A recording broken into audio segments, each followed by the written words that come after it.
Hello and welcome to Behind the Banner podcast with me, Pulse and Victoria. So we are continuing on from Revolting Prostitutes, the fight for sex workers' rights. In 1974, sex workers in Ethiopia joined the newly formed Confederation of Utopian Labour Unions and engaged in strike action that helped to bring down the government. In Europe, the modern movement is generally considered to have begun in 1975, when sex workers in France occupied churches to protest criminalization, poverty, and police violence. This sparked similar sex worker organizing in London, where the collective of prostitutes occupied churches in King's Cross, London in 1980. More recently, sex workers were deeply involved in anti-gentrification protests around Gezi Park in Istanbul, Turkey.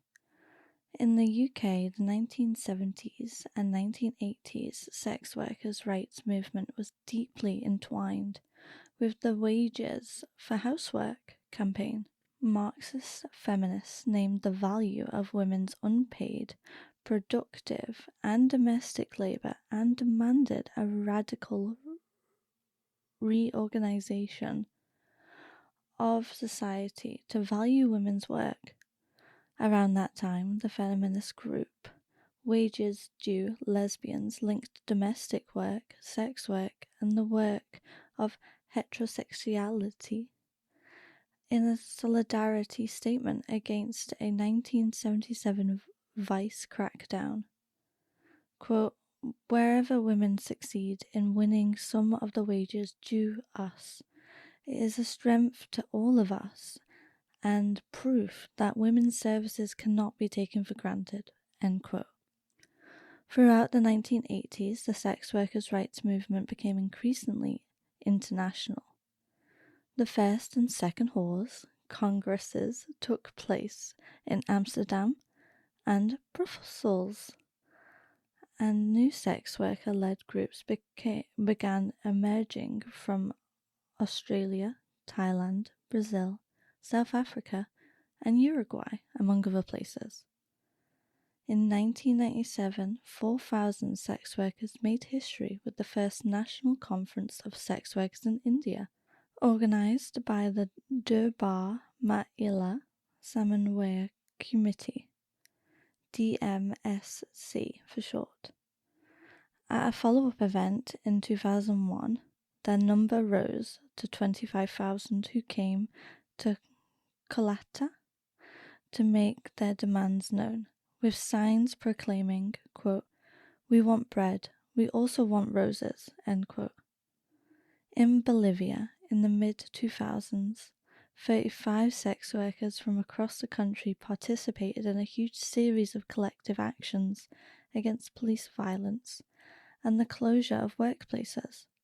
Quote, "We are fighting for the right to work and for our families' survival," end quote, said Lily Cortez, leader of the El Alto Association of Nighttime Workers, surrounded by prostitutes who had sewn their mouths shut in protest. Quote, "Tomorrow we will bury ourselves alive if we are not immediately heard," end quote.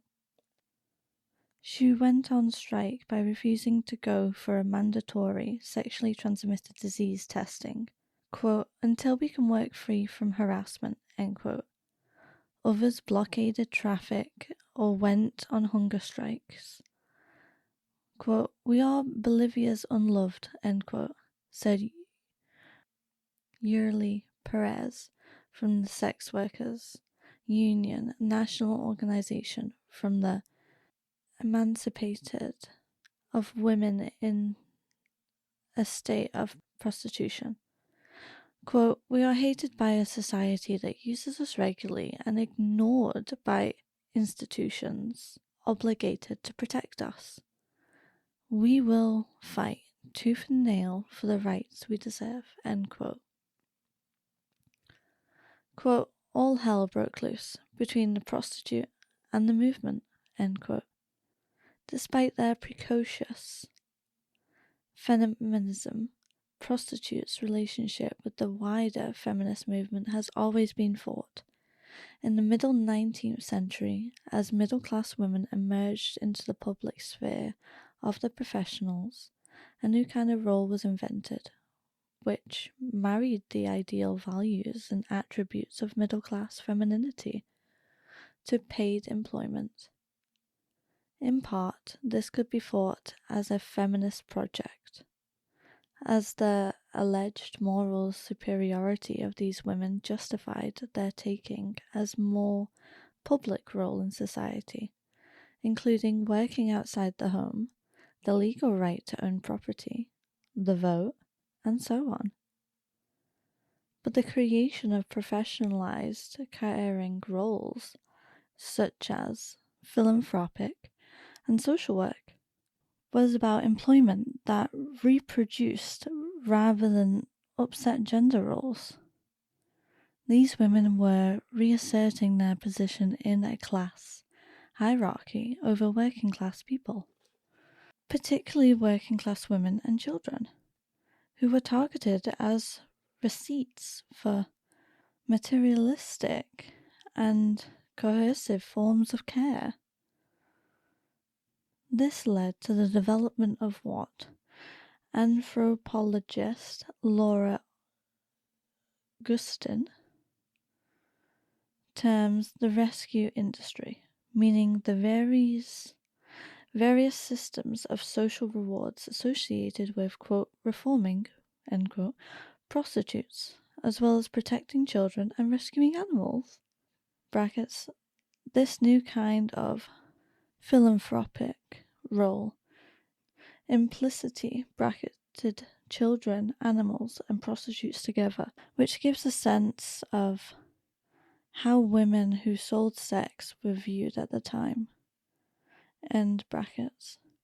The rescue industry enabled middle-class women to claim a space as citizens and political agents in the public sphere, at the expense of their working-class sisters, whose lives were increasingly policed.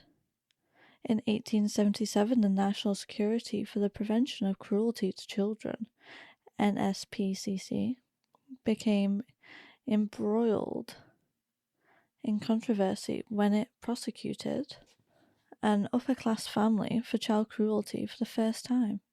It had already prosecuted 38 cases of cruelty among poor and uneducated people, even when their interests temporarily aligned, as in their shared struggles against the Contagious Diseases Acts of 1860s. Suffragists and other feminists failed to see sex work as their equals. Likening sex workers to animals persists in some feminists, with prostitutes sometimes compared to service dogs, pets, and Pokemon. Feminists' discomfort with proximity to sex workers reached a fever pitch during the so-called sex wars of the 1980s and the 1990s. In this era, radical feminists locked horns with pro-sex feminists over the issues of pornography and prostitution. The radical feminist perspective on sex work holds that it reproduces, and it itself a product of, patriarchal violence against women. This analysis could extend to all heterosexual behaviors, as well as public sex and kink, commonly known as BDSM for bondage, domination, submission, sadism, and masochism. The focus in this era was on censoring porn and raising awareness rather than addressing prostitution through criminal law directly. But a nonetheless vehement anti-prostitution stance became commonplace in the feminist movement. Writer Janice Raymond stated that prostitution is rape that's paid for. while Kathleen Barry said buying and selling sex was destructive of human life. The defense of porn and prosecution that followed in response was based on ideas of sexual liberation through non-conformist sexual expression, such as BDSM and the queering of lesbian and gay identities. Many pro-sex or sex radical feminists posted that not only could watching porn gratifyingly and educational, it could upend patriarchal control over women's sexual expression. Moreover, that the sex industry was sticking two fingers up at the institution of marriage, highlighting the hypocrisy of conservative, monogamous heteronormativity. While some people who fought for sex liberation were sex workers, such as LGBTQ and AIDS activist Amber Hollybaugh, many sex radicals advanced their arguments from a non-sex worker perspective. Defending porn often meant defending watching it rather than performing it. Radical feminists famously described sex radicals as Uncle Toms, pandering to the primacy of male sexuality, while they in turn were derived as prudes, invested in preserving sexual puritanism. Rather than focusing on the work of sex work, both pro-sex feminists and anti-prostitution feminists concerned themselves with sex as symbol. Both groups questioned what the existence of the sex work industry implied for their own positions as women. Both groups prioritized those questions over what material improvements could be made in the lives of the sex workers in their communities. Stuck in the domain of sex and whether it is good or bad for women, and adamant that it could only be one or the other. It was all too easy for feminists to think of the prostitute only in terms of what she represented to them. They claimed ownership of sex worker experiences in order to make sense of their own. Anti-prostitution activists Dorschen Leitholt spoke to this feminist impulse. This de-individualized, dehumanized being has the function of representing genetic women. She stands for all of us, and she takes the abuse that we are beginning to resist. It was in this context that former prostitute Andrea Dworkin's work became highly influential in the movement, and set a new tone for criticism of sex work. The prostitute, she said, lives the literal reality of being the dirty woman. There is no metaphor. She is the woman covered in dirt, which is to say that every man who has ever been on top of her has left a piece of himself behind. She is perceived as, treated as, and I want you to remember this. This is the real vaginal slime.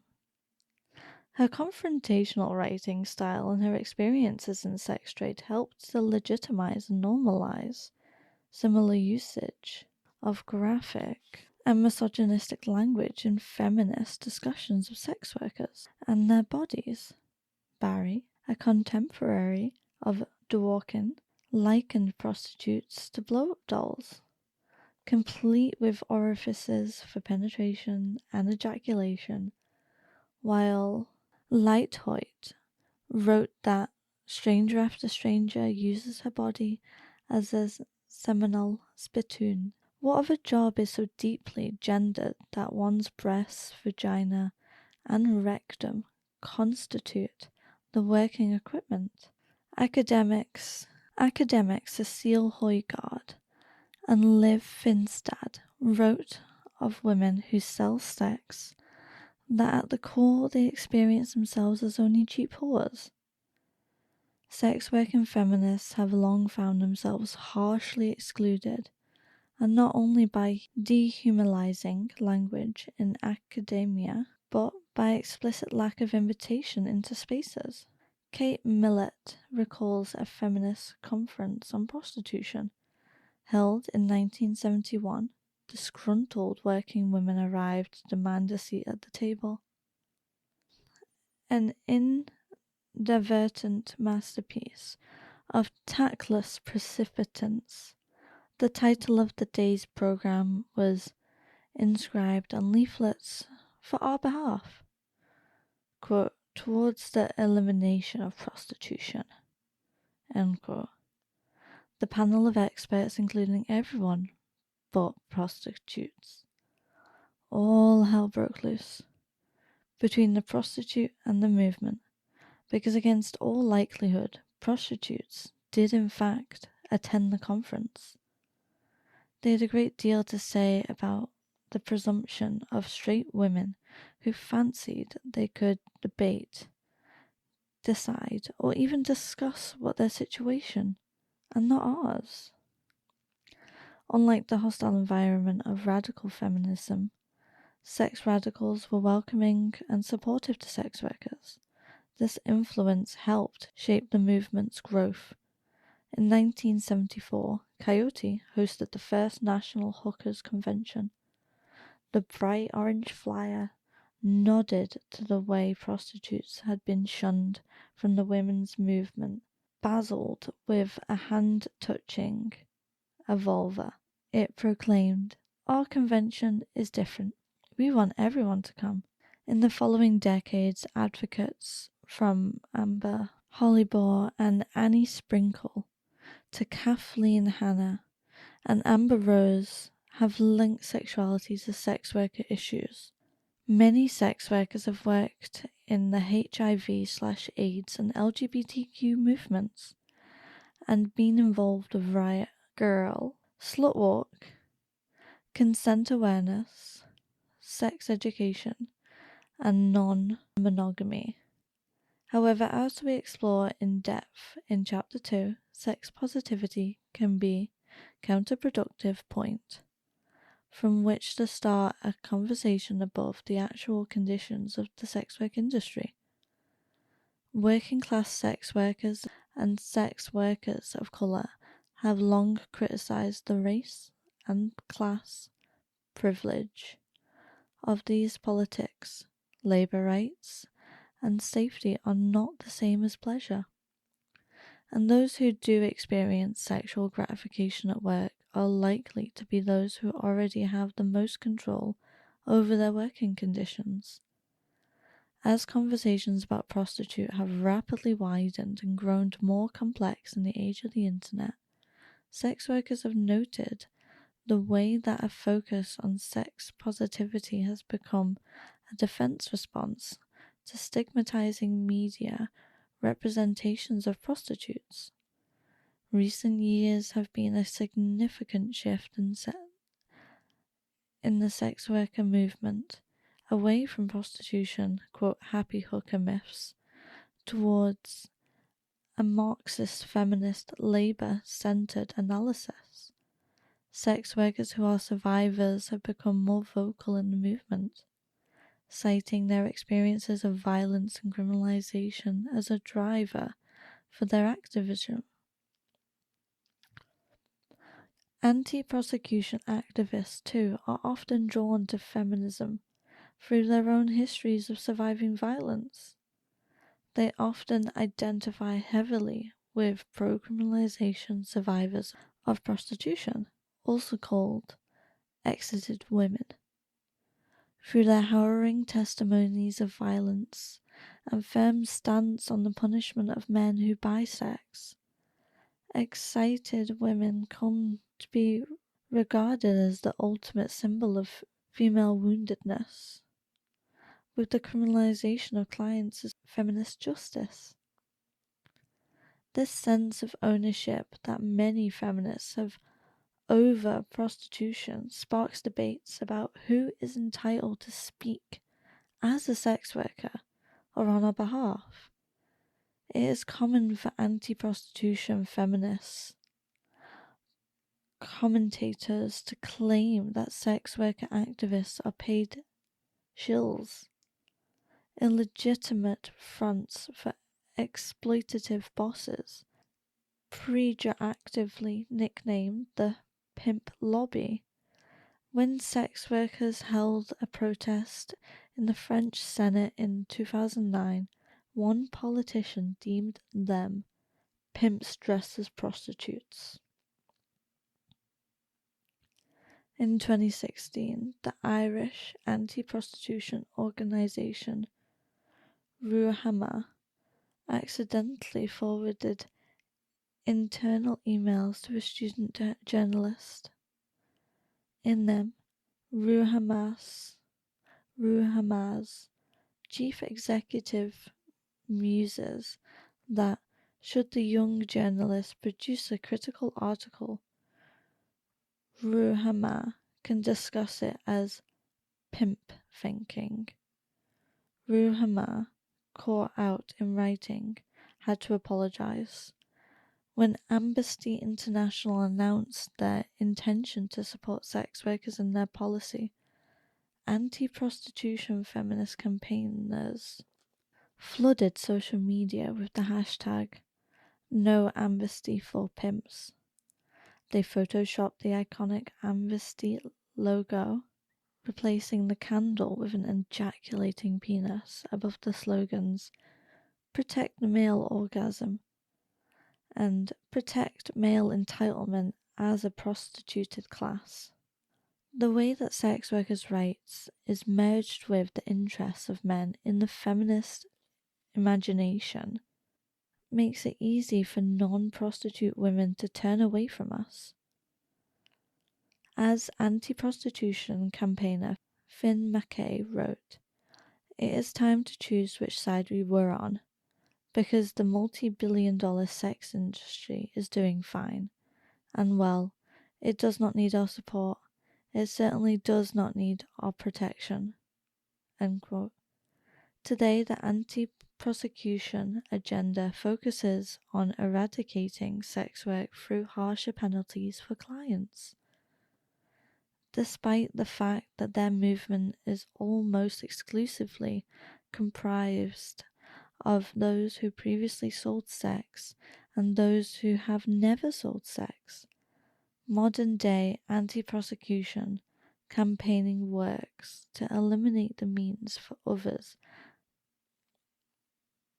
other people to currently sell sex. Few in their number will themselves be materially affected by prostitution policy. The relationship between survivor-led sex positive by radical liberal, libertarian, Marxist, and carceral responses to prostitution is as fractious as ever. Both anti-prostitution feminists and sex workers at times double down on their views as a kind of shield against traumatizing encounters with their opponents, each believing that the other is the enemy. Hostile debates hinge on force and choice, the spectre of sex trafficking, and the intersections of poverty and patriarchy. The few sex workers who speak out face pressures to conform to limiting narratives of their experiences. And regardless of how we share our stories, our movement continues to be attacked by those who reach for the quote happy hooker strawman as a way to undermine our politics and derail more complex conversations. After all, as any woman knows, it is a struggle to be heard if your detractors can easily dismiss you as sluts. So, this is where we're going to end today. I really hope you enjoyed. this lovely episode of Revolting Prostitutes. And yeah, I will see you next time. This is Behind the Bad Podcast with me, Paulson Victoria. You can catch me on Manyvids, Dark Fans, Spotify, Apple, wherever. If you are gracious enough to send a tip, that would really help. Otherwise, please subscribe, follow, and listen on. If you would like to suggest any episodes in the future, please do. I'm sure there is a way to send us a message. But yeah, bye.